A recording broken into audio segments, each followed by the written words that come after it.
Hochspannung trifft Hochgefühl. Seid jetzt mit dabei, wenn wir keine Anstrengungen scheuen, Kannst du noch? bis uns die Puste wegbleibt. Wir machen erstaunliche Entdeckungen mitten im Wald Ach, guck mal da. und lernen was fürs Leben. Bisschen tiefer bitte. Ich habe komische anatomische Vorstellungen, wo Körperteile hinkommen. Kommt mit auf meinen Trip in einen Fachwerktraum.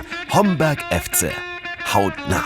Wir sind in und im Moment über Homberg-Efze. Auf der Burg Hohenburg, was ein Blick nach unten. Und da unten wartet ein bisschen was auf uns. Eine wunderschöne historische Fachwerk-Altstadt. Und wir haben jede Menge tolle Verabredungen mit Leuten, die schon ganz lange hier sind und mit Leuten, die frisch gekommen sind. Wir werden altes Handwerk in neuem Gewand erleben und garantiert irgendwo was zu essen entdecken. Auf geht's! 14.000 Einwohner hat die Kleinstadt im Schwalm-Eder-Kreis am Fluss Efze. Und Homberg hatte schon historisch eine besondere Bedeutung für die Reformation und steht heute wieder für Aufbruch, denn immer mehr kreative Menschen kommen und wollen was bewegen. Wir haben einen Tipp bekommen. Wir sollen uns unbedingt mal mit der Amelie treffen. Die hat nämlich was vor, was irgendwie mit Übernachtungen zu tun hat, in und um Homberg. Und wir haben ein Date mit ihr an der alten Stadtmauer. Altstadtmauer haben wir schon mal. Amelie? Hallo Tobi. Ah, wir sind richtig. Grüß dich, hallo. Hallo. Schön dich zu sehen. Ja, schön dich zu sehen. Ich bin wegen Übernachtungen hier. Ja, ich würde sagen, da fahren wir mal hin. Ich hoffe, es sind E-Bikes, weil Homberg ist Ne? sehr, sehr schön, aber auch ein Ja, bisschen hügelig. sehr gell? hügelig. Ich nehme das hier. Und umso besser ist unsere Schlafmöglichkeit. Okay. Und. Aber wenn man erst mal Power hat, dann geht's richtig so eine los. Angeberin. Warte, ja, jetzt geht's.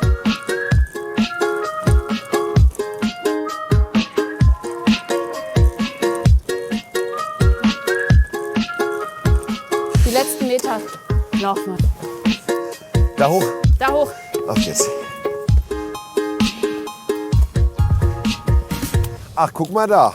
Jetzt kriege ich eine Idee, was es mit Übernachtung zu tun hat. Hast du? Ah, Sehr Hängematten. Amelie, hilf mir mal ganz kurz. Ja. Was ist deine Idee?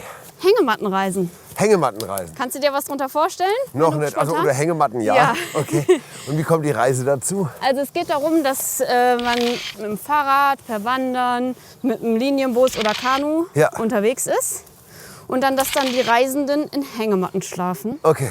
Weil, wie du siehst, beim Schlafen in der Hängematte brauchst du eigentlich nur 2 Bäume. Ja. Irgendwas, wo du dich aufhängen kannst. Irgendwas und mehr Stabiles eigentlich rechts und nicht. links, ne? Und du kannst sogar im Gestrüpp schlafen und es passiert einfach nichts. Ja, okay. Die Blumen bleiben Blumen. Es geht halt darum, dass man reist ohne Fußabdruck, Ja. sodass man in Regionen hier in Nordhessen bereist, wo es noch nicht viel Tourismus gibt, ohne dass man jetzt den Boden neu versiegelt, Ja. um für junge Leute attraktive Hotels zu Verstehe, bauen, ja. weil die Hängematten Ja. sind sehr attraktiv Bed to go. und sehr bequem. Das darfst du gleich Ja. mal austesten. Komm, wir bauen mal ja, wir eine bauen mal auf. eine auf. Das hier ist das gute Teil. Nur, Das ist ein sehr kompaktes Hotelzimmer. ja, sehr kompakt, klein und bequem. Hm? Gibt es eine Gewichtsbegrenzung? Ich frage für einen Freund. Es steht, in dem Produkt steht 250 Kilo. Sehr gut. Aber das hält eigentlich sogar noch mehr aus. Sehr gut. Ne? Das ist, Klaus, du könntest auch Whisky. Ja, ja, okay. Amelie, an welchem Punkt deines Lebens hast du dir gedacht, ich mache was mit Hängematten?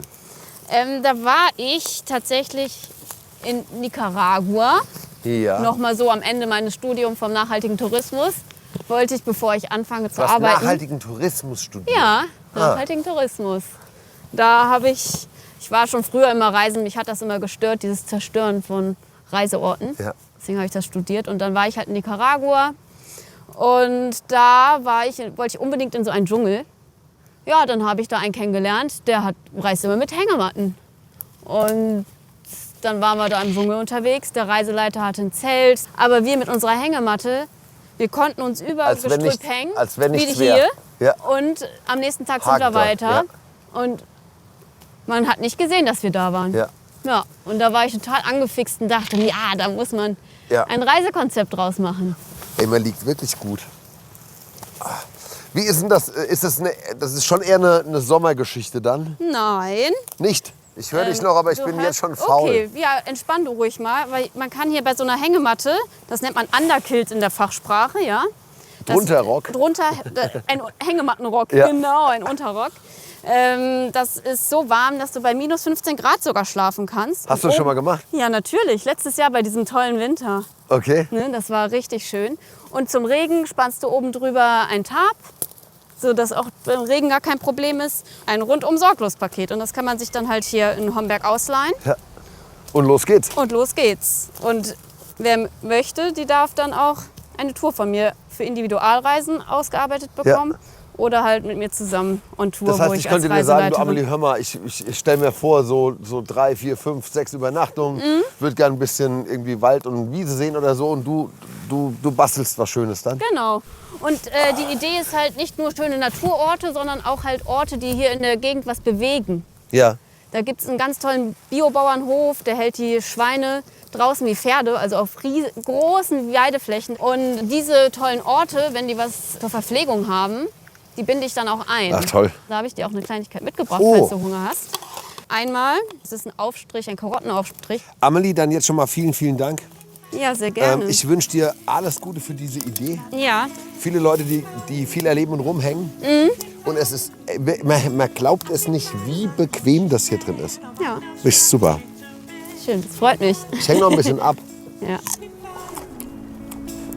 Ob auf eigene Faust eine komplette Wochenreise oder ein Schnupper-Hangout-Wochenende, wenn ihr auch mal in den Hängematten-Chillout-Modus kommen wollt, ab 130 € ist bei Amelie Abenteuer garantiert. Wir haben eine Einladung bekommen vom Mike und der hat uns versprochen, er zeigt uns einen der schönsten Plätze in Homberg und die schönste Aussicht. Und die ist leider ja oft oben.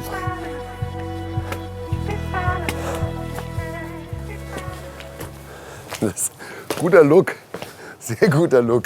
Hi, Mike. Ich bin's, ja. Respekt erstmal, sieht gut aus. Tobi. Sieht gut aus. Grüß dich. Hi, Schön. Willkommen in Homberg. ist das ein Trinkhorn? Nee, du, das bringt nichts, weil es ist ein Loch Also drin. ja, okay. Oder man müsste hier endlos trinken, aber das möchte ich auch nicht. Okay, für was ist das da? Für einen Alarm. Also wenn ich mal oben Alarm machen muss oder so auf dem Turm. Hilf uns mal ganz kurz, du hast uns versprochen, den schönsten Platz in Homberg uns zu zeigen mit dem besten Ausblick. Der weltbeste Ausblick aus Homberg ist nachher oben auf dem Turm. Ich hab's befürchtet, dass man Ja. hoch muss, ist Da klar. sind nur ein paar Stufen, das schaffst du. Ist klar. Ja, Hast schon okay. andere geschafft, denke ich. Wollen wir uns mal reinwerfen? Ja, erstmal in die Kirche rein, damit man überhaupt mal einen Blick dafür bekommt, wie es innen aussieht. Ja. Ne? Man kann dir auch gerne eine Geschichte zu erzählen, wenn du Ja, ich magst. bitte darum. Ja, gerne. Also die Kirche ist eigentlich für ganz Hessen ganz schön wichtig. Denn von hier aus wurde die Reformation in Hessen gestartet. Das Fenster, was wir hier in der Mitte sehen, das erinnert so ein bisschen an die eigentliche wichtige Situation, die wir hier in Homberg hatten. Der Landgraf hat hier, weil wir eben so verkehrsgünstig gelegen haben und auch reich waren, hat er hier vor knapp 500 Jahren zu einer Synode eingeladen. Haben dann halt quasi wirklich hier, also da, wo du jetzt stehst beispielsweise, muss der Landgraf dann gesessen haben. Ne? Links von ihm war der Adam Kraft und rechts von ihm war der Lambert von Avignon. Und dann der Lambert trägt jetzt ein paar Thesen vor. Klar, Ablasshandel muss weg und die Gottesdienste sollen auf Deutsch gehalten werden. Priester, klar, die brauchen wir, aber die müssen halt Deutsch lernen dann und deutsche Predigten halten. Dann Klöster, Mönche, Nonnen. Das steht doch nichts von in der Bibel, das lassen wir mal sein. Ne, haben sie das quasi alles aufgelöst, haben sämtliche Klöster aufgelöst und so? Du erzählst es jetzt in einer Art und Weise, als wenn das quasi hier kurz kundgetan wird und dann passiert. Die haben die Welt auf den Kopf gestellt. Ne? Ja, und ganz Hessen. Ja. Also das ging von hier aus tatsächlich. Ne? Und hat wirklich so Auswirkungen gehabt. Also allein die Klöster aufzulösen, hat so ein immenses Geld reingebracht, dass es tatsächlich heute immer noch eine Stiftung gibt. Wenn einer aus Homberg Theologie studieren will in Marburg, der kann immer noch aus diesem Pott bezahlt Von dieser werden. Kohle noch. Von dieser Ja, Kohle. Wahnsinn. So, Tobi, und jetzt zeige ich dir mal den weltbesten Ausblick auf Homberg FC. Na dann. Hier durch diese Tür. Wir haben nicht geputzt, ne? Also nicht erschrecken. Ah, ja, okay. Und ja, Maske U. Luki, guck nicht so genau. Und Rauch nicht drin, es ist mit einem Taler Strafe belegt. Ich versuche es mir zu weghalten. Ich bitte darum. So, eine enge Geschichte. Ab jetzt geht's 217 Stufen hoch. Das ist unser altes Uhrwerk. Mike hat einiges vorzuführen. Kannst du noch? Ja. wie die alte Reformationsglocke Die funktionieren noch. Und wie? Uiuiuiui. So, jetzt bitte Kopf einziehen. Hier, ja. Doch die Plackerei hat sich gelohnt. Wow. Habe ich Ja. zu viel versprochen? Überhaupt nicht. Also mehr von Homberg kannst du von keiner Stelle sehen. Ist das gut. Wie hoch sind wir, Mike? Etwa bei 35 Meter. Guck mal, da steht unser Städtetribus. So, und ein Job vom Türmer war hier oben immer aufzupassen. Also ob es brennt oder Ja. ob irgendwie wieder eine Armee im Anmarsch ist. Dann konnte der hier hin ein Signal geben. Mal gucken, wie ich heute eins rein rausbekomme. Ich hatte noch keinen heute.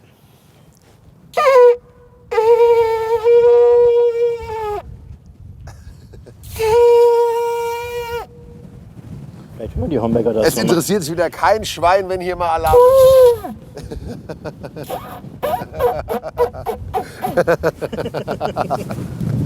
Wenn der Türmer hier aufpasst, dann ist Ja. er ja wahrscheinlich nicht immer von unten nach oben gerannt, oder? Die haben da oben gewohnt. Hier. Oben drüber. Ah, okay. Das ist meine Wohnung noch. Ja. Also ich darf da wohnen. Ich bin quasi hier der höchste Beamte von Homberg. Also der Bürgermeister unten im Rathaus. Ne? Und dann kommst du. Da komme ich. Wie ist es bei dir, Mike? Jetzt, also, wie bist du zu diesem Job gekommen? Wie die Mutter zum Kind manchmal. Ich mache hier seit vielen Jahren Jugendarbeit. Ja, okay. Und der Job hat mich hierher verschlagen. Und als der letzte Türmer, der Dennis hier, so ein junger Mann, ne, der sagte, das schaffe ich nicht mehr hier, hat man mich gefragt. Ne? Jetzt bräuchte mal jemand ein bisschen gesetzter, ne? Der sich hier auch auskennt und vielleicht auch noch die eine oder andere Geschichte erzählen kann. Ja. So, kommen wir in die gute Stube hier. Hier, das ist aber Luxus, das hätte ich nicht gedacht. Also hier haben die Türmerfamilien immer gelebt. Und man spricht immer von einer Türmerfamilie, die hier so mit 11 Kindern gelebt hätte. Und vor 100 Jahren etwa, da kam der letzte Türmer, der Christian Siemon, kam auf die Idee, sagte, Herr Bürgermeister, ich brauche mehr Geld. Ich kann mir da, was weiß ich, die aale Wurst nicht mehr leisten oder das Feuerholz oder so. Ne? Dann sagt der Bürgermeister, was können wir denn da machen? Haben wir denn da noch eine Lösung parat? Und die super Lösung hatten sie. Ja, wir entlassen den, die Arbeit übernimmt jetzt die Feuerwache. Dann stand die Hütte wirklich hier 100 Jahre leer. Ja, Wahnsinn. Die haben wirklich hier nachher kniehoch im Taubendreck gestanden. Dann so Ende der 90er Jahre haben die angefangen, das hier wieder ein bisschen herzustellen halt. Ne? Weil hier war noch hier mein Schlafzimmer. Ne? Ah, die Haier. Also ich habe hier auch schon eine Nacht geschlafen. Ehrlich? Es ist toll. Es ist halt nur, wenn morgens um 6 Uhr dann die Glocken läuten, dann bin ich hellewach. Mike, vielen, vielen Dank für deine Zeit, für die Geschichten, dass du uns mitgenommen hast. Gerne. Wirklich fantastisch. Dir alles Gute. Danke, euch auch. Man sieht sich bestimmt. Seid ihr schwindelfrei? Dieser Ausblick wartet auf euch, wenn ihr über die Touristeninfo eine Tour bei Mike bucht. Homberg ist Teil der deutschen Märchenstraße. Hier Brüderchen und Schwesterchen zum Beispiel. Und märchenhaft Leckeres wartet jetzt auf uns. Danke an euch mal. Wir haben so viele tolle Tipps bekommen. Und einer, der mir sehr gut gefällt, es gibt den besten Kuchen der Welt hier. In Homberg bei der Marianne. Und irgendwo müsste es hier sein. Entschuldigung, ich suche die Marianne. Da bist du genau richtig. Ach, das ist er. Wenn man die Augen aufmacht, hilft's. Danke. Kuchen, ich komme. Ach, guck mal, das ist ja bunt. Hallo. Hallo Tobi. Guck mal, das sieht ja aus, hey. Hi. Ich dachte, es wäre ein Kaffee. Bist du die Marianne? Ich bin die Marianne. Wir haben einen Tipp bekommen, es gibt den besten Kuchen der Welt bei dir. Oh, ist das so? Der Welt sogar. Naja. Das sieht aber gar nicht nach Kaffee aus bei dir. Das sieht aus wie ein sehr bunter Geschenkeladen. Ja, es ist ein Kombinationsladen, so eine Art Concept Store, weißt Ah, okay. du? Ich komme selber gebürtig aus Groningen, aus den Niederlanden. Ah, okay. Und da gibt es mehr von solche Lädchen und deswegen wollte ich auch sowas anbieten. Luki, guck mal. Käsekuchen habe ich heute. Meine Tochter wäre jetzt verloren. Ach, echt? Das ist ja, na klar. Das sieht so gut aus da oben. Also ich hätte gern das mit Himbeer, bitte ein Gerne. Stück. Mach ich dir fertig. Ja, super. Das sieht gut aus.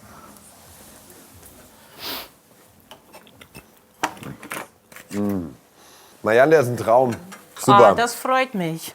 Sag mal, die ganzen Sachen, die hier sind. Unglaublich viel Schönes, Buntes.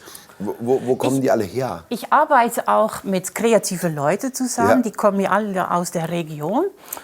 Das sind alle kreative Leute, die selber Sachen herstellen. Und ich biete die eigentlich so gesagt eine Plattform, dass sie hier ihre Sachen Das ist ja toll. verkaufen dürfen. Du bist ein regionales Crossover-Kaufhaus für Schönes. Ja, genau das. Ja, toll.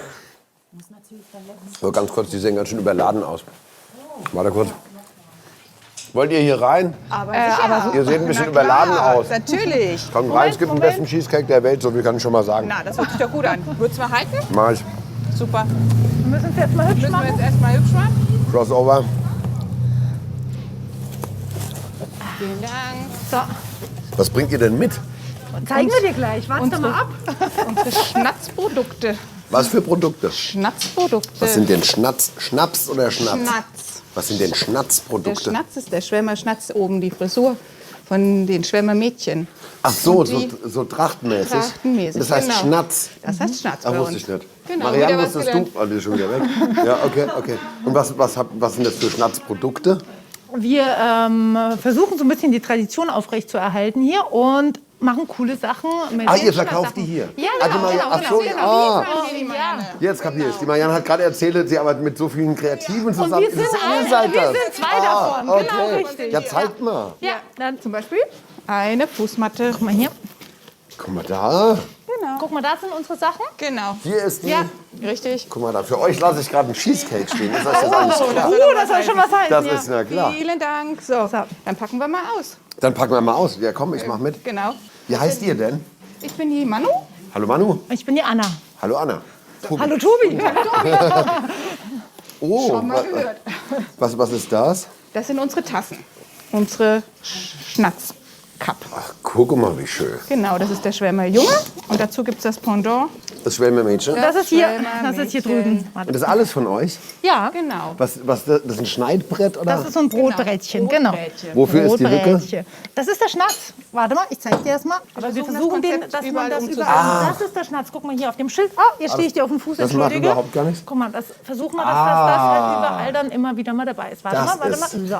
designmäßig schlau gelöst. Ja, Und man kann die Brotgruben reinschmecken. zum Beispiel. Auch das Oder man kann es halt auch als Griff benutzen. Dann gibt es hier Brotdosen noch. Was total begehrt ist, ist der Plätzchenausstecher. Das glaube ich. Wir haben mittlerweile so ganz viele Stories von Kunden, kriegen wir dann erzählt, dass die Kinder dann zu Weihnachten sagen, nicht lass uns Plätzchen backen, sondern lass uns Schnetzchenplätzchen backen. Oh, Also das hat sie schon so, ja. Schnetzchenplätzchen. Schnetzchenplätzchen, das ist Es Schnetzchenplätzchen. wird geschnatzt. Ja. Ja, es wird geschnatzt, genau.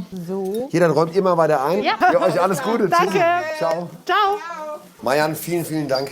So, Tobi, ich wollte dich gerne einladen und ich habe da noch was Kleines eingepackt. Was ist das denn? Holländisches Schnuckezeug, das ist Nervenfutter, wenn ihr das noch Ach, braucht. das ist aber sehr Und süß. eine neue. Ach, vielen Dank. Tschüss, Tobi. Tschüss. Tschüss. Wir verlassen erstmal die malerische Fachwerk Innenstadt und fahren wenige Kilometer weiter in den nächsten Ortsteil. Wir haben eine Einladung bekommen vom Tobias und dem Jonas und die haben ein außergewöhnliches Hobby. Die engagieren sich bei der Puppenbühne Wernswick. Das ist ein Marionettentheater.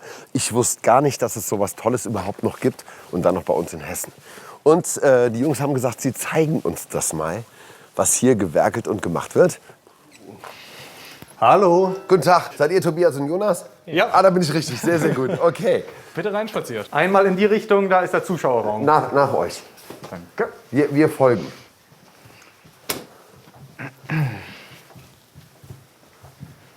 Oh, guck doch mal da. Sieht das toll aus, ey. Die Bühne, Genau. Hier hinterm Vorhang, da. da geschehen Wunder. Das sind die Bretter zumindest, die kleinen Bretter, die dann die Welt bedeuten für die Oh Figuren. Gott, ist das gut.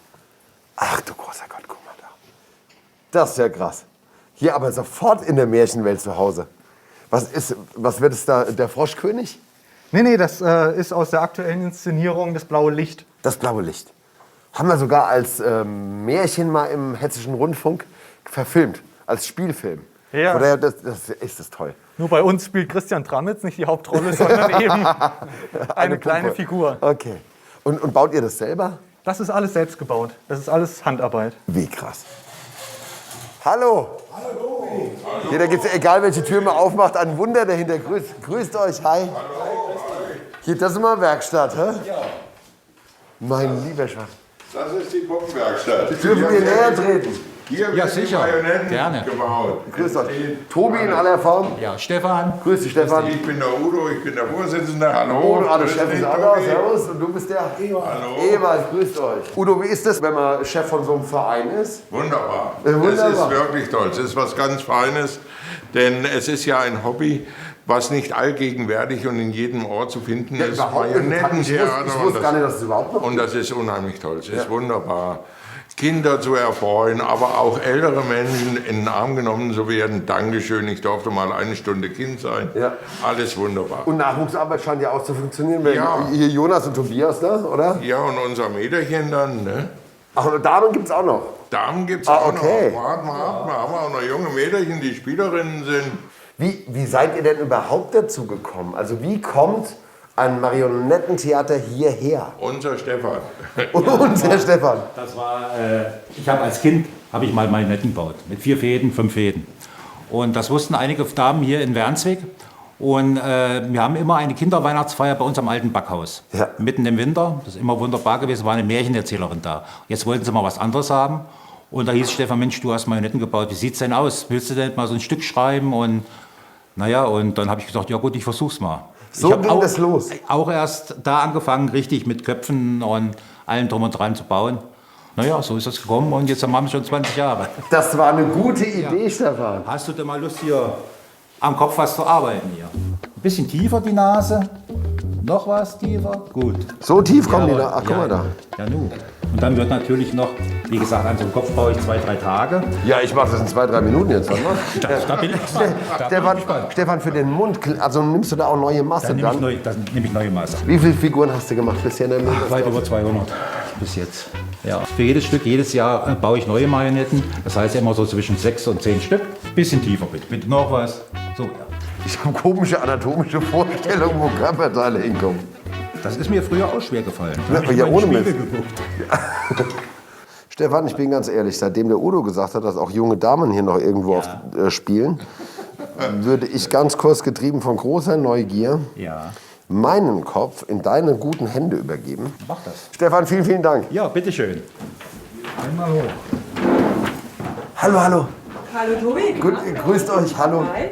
Ah, und hier gilt's. Hier geht's. Oder hier gilt's. Ja. Grüßt euch. Tobi, wie heißt ihr? Ich bin Josie. Hallo, Josie. Ich bin Nadine. Nadine. Christiane. Hallo, Christiane. Josie, wen hast denn du da gerade an den Fäden? Ich spiele das blaue Männchen. Das blaue Männchen. Ja. Okay. Fast die Titelfigur, oder? Ja, also ohne geht's stimmt. nicht. Ja. Das stimmt.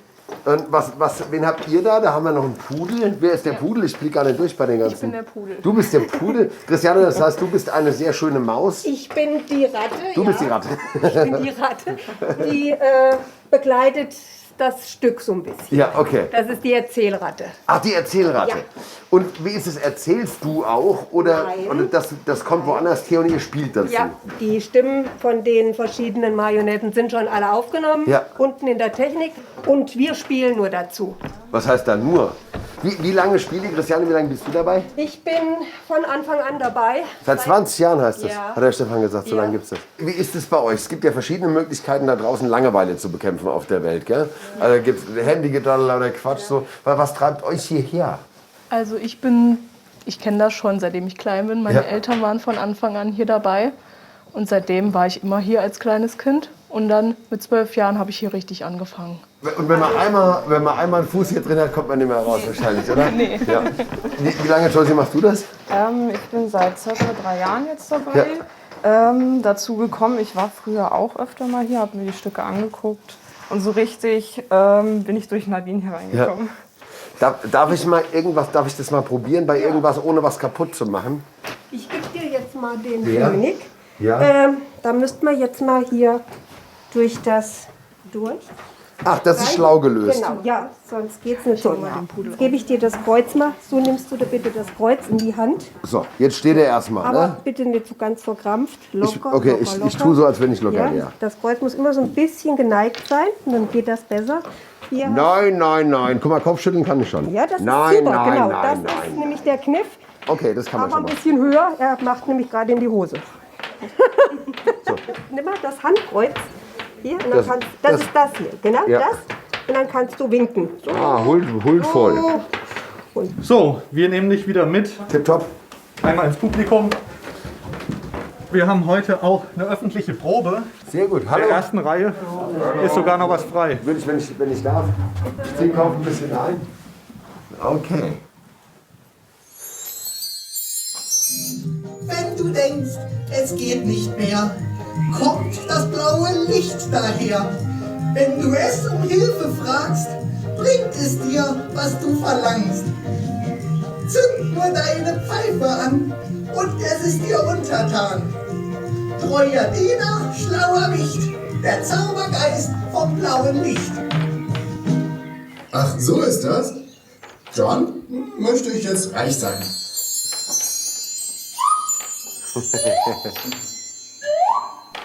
Genug. Das kann ich ja gar nicht alles tragen. Das ist ein echtes Herzensprojekt auf der Bühne. Jonas, Tobias, Christiane, Stefan und alle anderen lassen auch für euch die Puppen tanzen.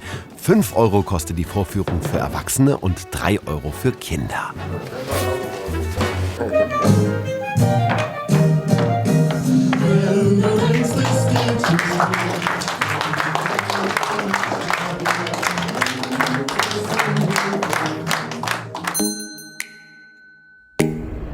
Wir sind in den angrenzenden Knüllwald gefahren, genauer zur Burgruine Wallenstein. Auch zu Fuß gut zu erreichen über einen der Premium-Wanderwege. Und dort unten am See liegt der Campingplatz Wallenstein mit Spitzenküche. So, hier sind wir. Das Strandbad. Und viele befreundete Feinschmecker haben mir gesagt, hier gäbe es auch Pommes, aber vor allem gäbe es richtig gute Küche. Und das läge an der Petra und dem Moritz. Die kochen hier nämlich. Also gehen wir mal gucken, ne? Hallo! Ich suche Petra und Moritz. Sind die da drin? Ja. Ja, sehr, sehr gut. Dann gehen wir mal gucken. Hallo! Ich suche den Moritz oder die Petra. Ja, ich bin die Petra. Hallo Petra. Tobi Kämmerer, guten Tag. Ja, hallo Tobi, grüß dich. Jetzt wurde mir zugetragen, dass ihr hier, obwohl es eigentlich ein Schwimmbad ist, deutlich mehr habt als Pommes. Das stimmt. Und es wäre sehr, sehr lecker. Ja, Moritz ist gerade da. Wir können mal schauen, was es heute gibt, wenn du mitkommst. Also wenn das geht, bin ich sofort dabei. Hi Tobi. Gut, schön, wenn man sich kennt. Hallo Moritz, guten Tag. Guten Tag, hi. Was gibt's denn? Ja, wir haben heute was ganz Besonderes. Und zwar haben wir einen Wildschweinrücken. Ja. Direkt hier aus der Nachbarschaft quasi. Und da würden wir heute gerne einen Wildschweinschnitzel mit Haselnusspanade machen. Und dazu gibt es ein ganz leckeres Bärlauch-Kartoffelpüree. Würde ich einmal bestellen, bitte? Super. Wie seid ihr zwei verbandelt miteinander? Das ist mein Sohn. Mama und Sohn? Ja. Genau. Okay, und ihr kocht zusammen? Ja, wir stehen hier zusammen in der Küche und kochen. Und das funktioniert anscheinend ja gut. Was ist das Geheimnis, damit es klappt? Ja, es hat jeder seinen Bereich. Also, Okay, ja. was machst du? Ich bin angestellt bei Moritz. Ehrlich? Ja. Ach, du bist der Chef? Ja. Und das läuft gut? Ja. Nach Feierabend dann auch? Ja, also wir sind ja ein Mehrgenerationenbetrieb schon. Ja? Meine Großeltern haben aus der Landwirtschaft eine Pension aufgebaut und wir waren dann auch zeitweise mit 3 Generationen an einer Herdfront, sage ich mal. Okay. Und das war schon sehr spannend. Und durch die 3 Generationen hat auch jeder anders gekocht. Guck mal, hier oben liegt schon eine Muskatnuss bereit. Genau. Was ist Kartoffel schon gerieben, oder? Das sind die sind schon durchgepresst, genau. Das sind mehlig kochende Kartoffeln für unser Kartoffelpüree. Und gerade schneide ich den eben frisch geernteten Bärlauch aus unserem Garten. Den riecht man durch die Maske durch. Das ist wirklich krass. Das ist schön. Ja.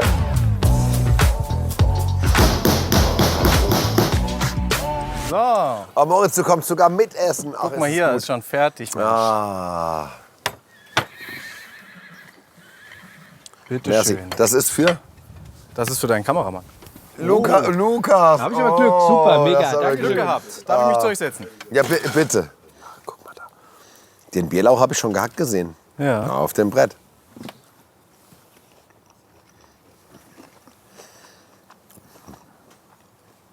Was geil. Ja? Sehr gut. Moritz, hilf mir mal, Ja. nur um den Unterschied klar zu machen. Wir reden ja schon über ein Schwimmbad. So, und bei Schwimmbädern gibt es Pommes, ne? Genau. So. Gibt's bei uns auch. Gibt's auch? Genau. Pommes rot-weiß, wenn die Kinder kommen. Absolut. Und Limo auf die Hand gibt's auch. Muss. Okay. Genau. Wo war der Punkt, wo du gesagt hast, ich will da noch was anderes? Während meiner Ausbildung schon war ich in sehr vielen anderen Küchen unterwegs.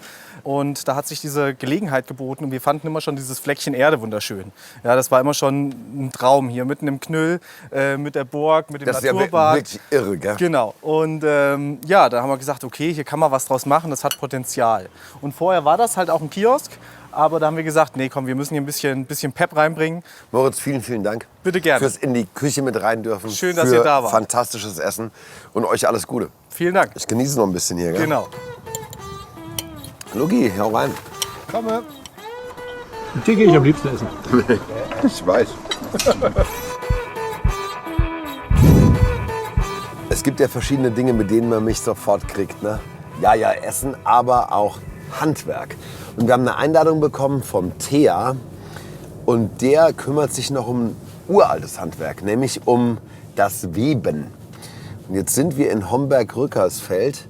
Ich glaube, es gibt 25 Einwohner und einer davon ist der Thea. Und da sind wir, ja genau. Guck mal, ey, ist das ein tolles Haus. Okay, dann gucken wir mal, was der Thea so webt.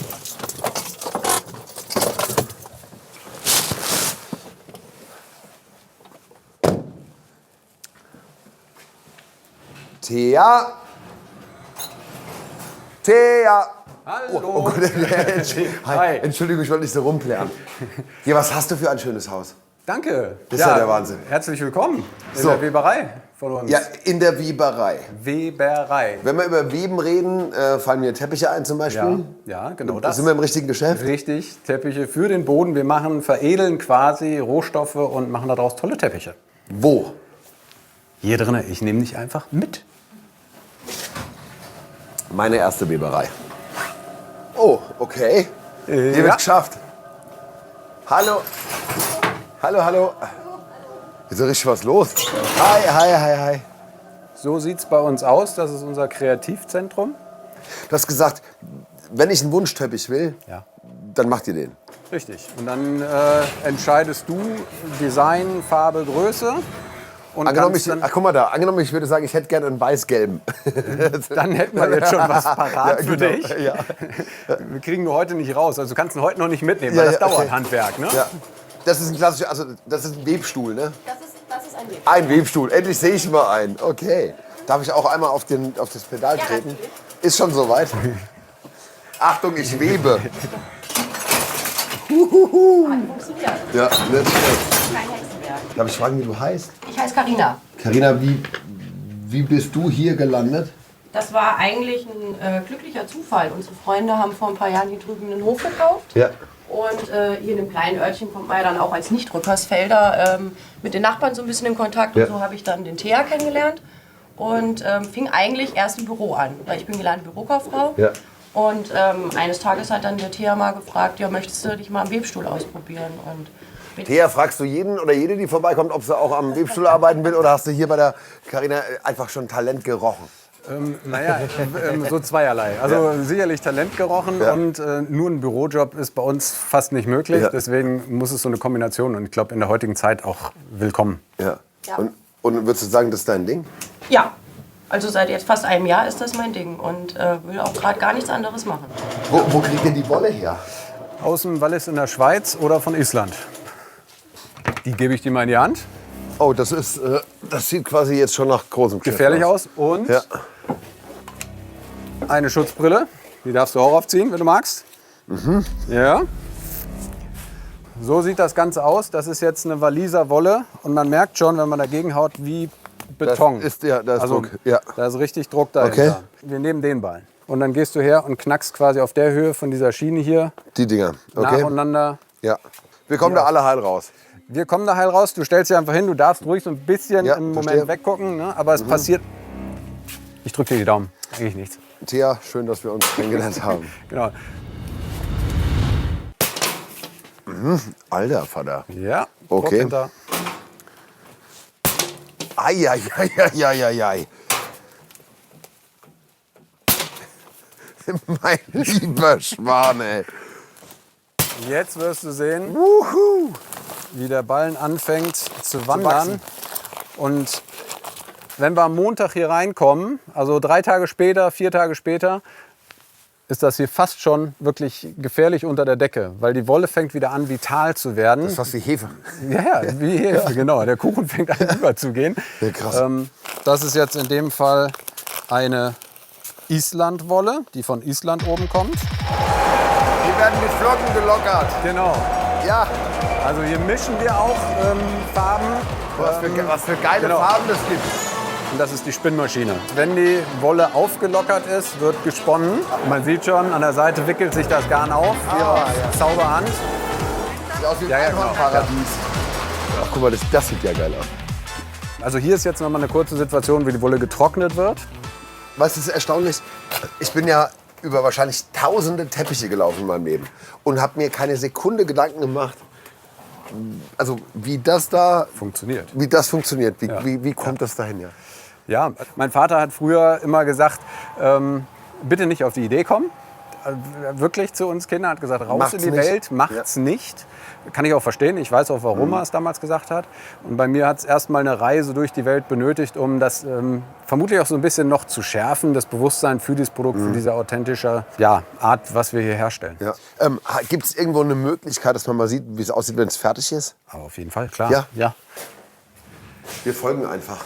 In den Showroom. Ah, da haben wir geparkt davor. Ja, verstehe. Yes. Okay.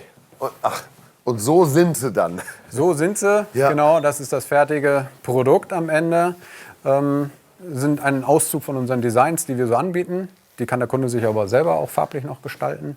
Dann eben in deiner Wunschgröße. Also wir können bis maximal 3 Meter Breite. Ja. Jetzt haben wir ja mitgekriegt, was für ein Aufwand das ist, ne? Und was da drin steckt. Ja. Was kostet so ein Teppich in der Größe ungefähr? Also so wie sie hängen, liegen sie irgendwo zwischen, ich sag mal, 900 und 1400 Euro. Halten aber ein Leben lang. Was sind das, große Topflappen oder was ist das? Das sind Sitzkissen, die wir anbieten unseren Kunden. Und jetzt in dem Fall, das sind sogar die für die Documenta. Ihr macht Sitzkissen für die Documenta? Ja, die Documenta ist ja dieses Jahr sehr regional aufgestellt. Ja. Und die wollen Merchandise-Sachen haben aus der Region und sind dann auf uns zugekommen. Und das sind jetzt quasi ist eine Bemusterung und wir werden dann quasi das finale Design schärfen. Es wird wahrscheinlich in diese Richtung gehen, entweder mit so einem Akzent drin oder so einer Zweifarbigkeit. Die sind jetzt noch nicht fertig, diese Stuhlauflagen. Die müssen quasi noch abgenäht werden. Die Fransen sind kein Stylemittel, sondern... Und so sieht das dann am Ende verstehe. Ja. Fast wie eine Jacke. Aber es sieht clean aus und dann kommt es einfach auf den Stuhl drauf. Und dann kann man da bequem auf Wolle warm, weich sitzen. Yes. Thea, vielen, vielen Dank. Das war auf sehr, sehr vielen Ebenen toll. Schön. Also handwerklich, Produkt und ich laufe jetzt anders über Teppiche. Das freut mich, dass das Bewusstsein geschärft worden ist. Und ich hoffe, du findest den Weg wieder wunderbar aus diesem 25-Seelen-Ort hier raus, aus dem Outback in Nordhessen. Das wird gelingen. Ja. Dann dir viel Wollfreude noch. Dankeschön. Mach's gut. Ciao. Ciao. Der Weg zurück in die Innenstadt ist schnell gemacht, denn ein Ziel haben wir noch. Wenn ihr in Homberg unterwegs seid, dann schreitet ihr über historischen Boden. Wir haben schon gehört, ein ganz wichtiger Ort für die Reformation und genauso wichtig für die Reformation war der Buchdruck. Jetzt haben wir einen Tipp bekommen, da können wir uns was angucken, und zwar im Haus der Geschichte.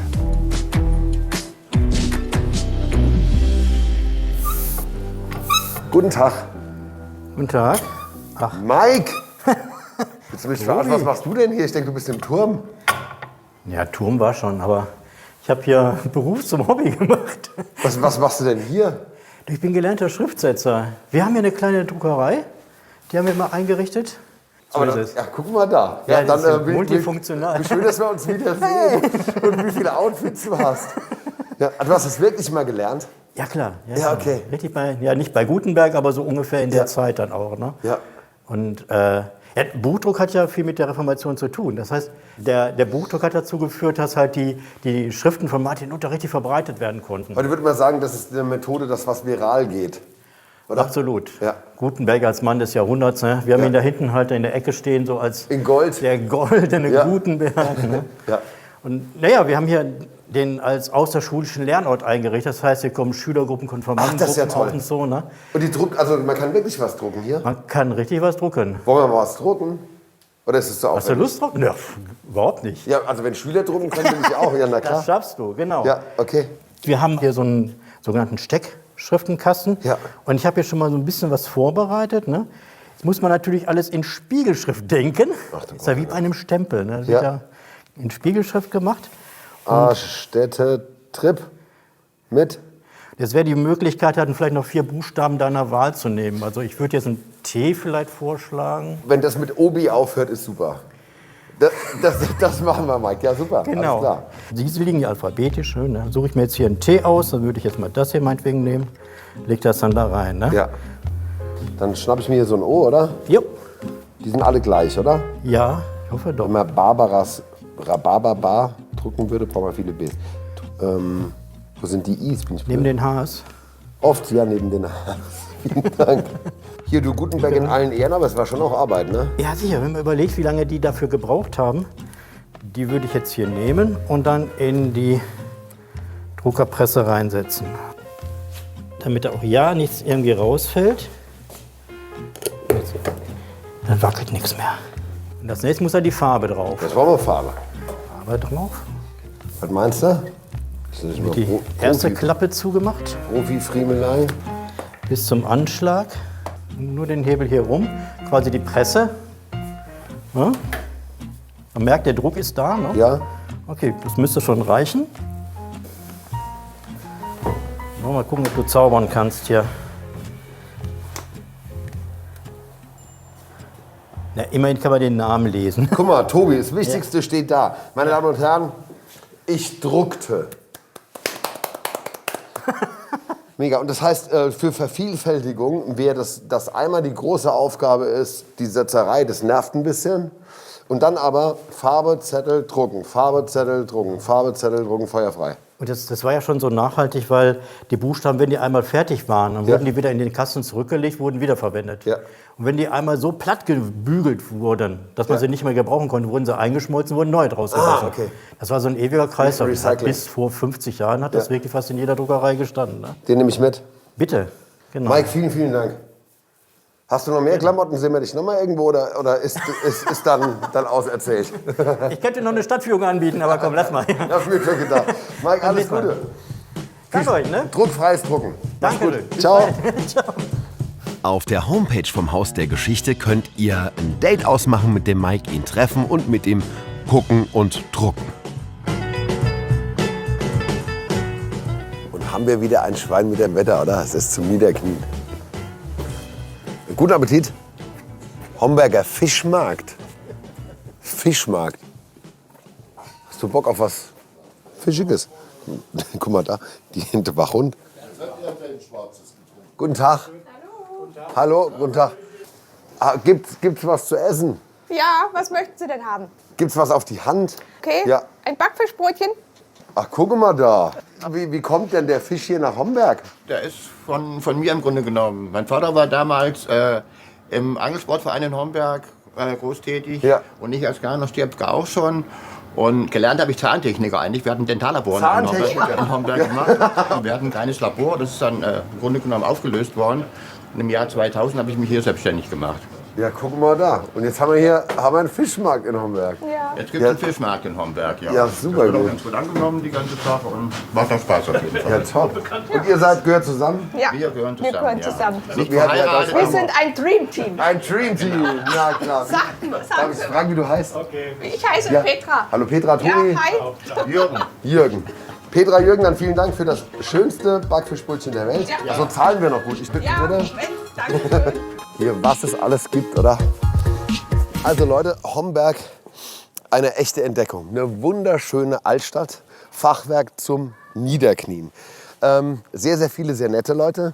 Und was bemerkenswert ist, in dieser alten Stadt kehren neue Ideen ein.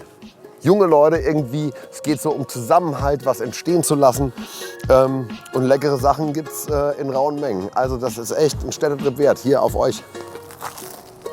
Und lecker ist es auch noch.